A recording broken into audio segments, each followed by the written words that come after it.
So there is a lot to like on this album. His flow is smooth and confident, the beats, the production, it's all very well done. And if you're new to Jeezy, you may be really impressed and blown away by this sound because it's not as common as it was maybe 5 years ago. If you're a diehard fan of Jeezy, you might like this album just because it sounds exactly what you've fallen in love with.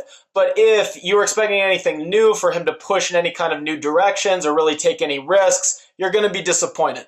It's the same start at the bottom, hustle and trap your way to the top that we've always heard from him. And I actually really like that music. I find it very motivating. Whether you're in the gym working out or you're scaling snow, it gets you going.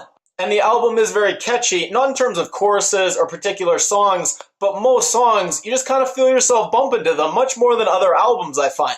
And while something like Eminem's new album, I think you have to fully focus your attention on it. There's so many clever puns and wordplay. This one, it's easy. You can put it in the background and I think fully appreciate it, which I love putting music on in the background. So this is my kind of music in a way. So while it's not an album that if you really focus, you're going to be blown away by the clever lyrics you find, it is definitely something you can put in the background and you're going to find yourself nodding your head to it. The highlights for me, songs like Bottles Up and Like Them, they had a different kind of sound. They weren't amazing songs, but because the other songs on the album, they were very similar, these ones were kind of unique and they kept the album from feeling repetitive and monotonous. And on Like Them, Tory Lanez, just a hell of a voice for a guy. And then obviously American Dream, J. Cole's verse was great. I was really disappointed in Kendrick Lamar's. I can't even call it a verse. It was more like an outro or a bridge or a pre-chorus. It was so short. I just got so excited when I saw that he was featured on it, and I was just very disappointed that his verse wasn't longer.